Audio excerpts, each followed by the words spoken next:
അസ്സലാമു അലൈക്കും വറഹ്മത്തുള്ളാഹി വബറകാതുഹു. പ്രിയമുള്ള സഹോദര സഹോദരിമാരെ, നമ്മൾ മനുഷ്യർ പരസ്പരം സ്നേഹിച്ചും സഹകരിച്ചും കാരുണ്യത്തോടുകൂടെ ജീവിക്കുന്നവരാണ്. എവിടെ നിന്നാണ് നമുക്ക് ഈ കാരുണ്യം ലഭിച്ചത്? നമുക്കറിയാം, പരമകാരുണ്യകനായ അള്ളാഹുവിൻ്റെ നാമവിശേഷണങ്ങളിൽ വളരെ പ്രധാനപ്പെട്ട ഒരു നാമമാണ് അർ-റഹ്മാൻ, പരമകാരുണ്യകൻ. അതായത് അള്ളാഹു സുബ്ഹാനഹു തആല ഈ ഭൂമിയിൽ അള്ളാഹുവിനെ അനുസരിക്കുന്നവർക്കും അള്ളാഹുവിനെ നിഷേധിക്കുന്നവർക്കും അള്ളാഹുവിൽ പങ്കു ചേർക്കുന്ന ആളുകൾക്കും അള്ളാഹുവിൻ്റെ കാരുണ്യം ചൊരിഞ്ഞുകൊണ്ടിരിക്കുകയാണ്. അള്ളാഹു സുബ്ഹാനഹു തആല അവൻ്റെ വിശുദ്ധ ഖുർആനിലൂടെ പറഞ്ഞു, വറഹ്മതി വസിഅത് കുല്ല ശൈ, എല്ലാ വസ്തുക്കളുടെയും മേൽ എൻ്റെ കാരുണ്യം നാം വിശാലമാക്കിയിരിക്കുന്നു എന്നാണ്. അതുകൊണ്ട് തന്നെ ആ അള്ളാഹുവിൻ്റെ കാരുണ്യത്തെ പ്രതീക്ഷിക്കുകയും ആ കാരുണ്യത്തിനനുസരിച്ച് ജീവിതം മുന്നോട്ട് കൊണ്ടുപോവുകയും ചെയ്യേണ്ടവരാണ് നാം. ഒരിക്കലും അള്ളാഹുവിൻ്റെ കാരുണ്യത്തെക്കുറിച്ച് നാം ആശ മുറിഞ്ഞവരാവാൻ പാടില്ല.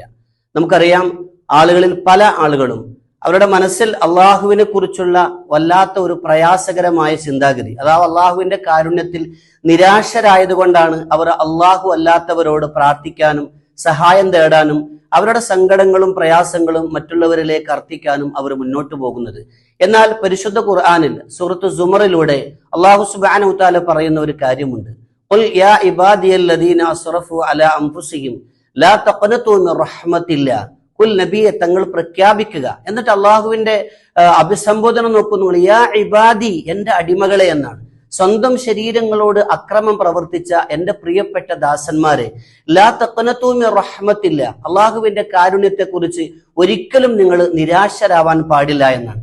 എന്റെ റബ്ബ് ഏറെ പൊറുക്കുന്നവനാണ്, എന്റെ റബ്ബ് കാരുണ്യവാനാണ്, എന്റെ റബ്ബ് കരുണാനിധിയാണ്.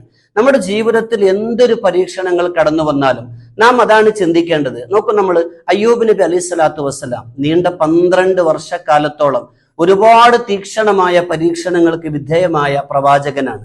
എന്നിട്ടും അദ്ദേഹത്തിന്റെ പ്രാർത്ഥനകൾ നമുക്ക് കാണാവുന്ന ഒരു കാര്യം എന്താണ്? വ അൻത അർഹമുർ റാഹിമീൻ, അല്ലാഹുവേ, നീ കരുണ ചെയ്യുന്നവരിൽ ഏറ്റവും കരുണ ചെയ്യുന്നവനാണ് എന്നാണ്. ആ ഒരു ചിന്താബോധത്തോടു കൂടെ അള്ളാഹുവിന്റെ കാരുണ്യത്തെക്കുറിച്ച് നിരാശരാവാതെ നമ്മുടെ ജീവിതത്തിന്റെ എല്ലാ മേഖലകളും സർവശക്തനായ അള്ളാഹുൽ അർപ്പിച്ചുകൊണ്ട് ആ റബ്ബിനെ മനസ്സിലാക്കി മുന്നോട്ട് പോകുവാൻ ശ്രമിക്കുക. കാരുണ്യവാനായ അള്ളാഹു നമ്മെ അനുഗ്രഹിക്കുമാറാകട്ടെ. അസ്സലാമു അലൈക്കും വറഹ്മത്തുള്ളാഹി വബറകാതുഹു.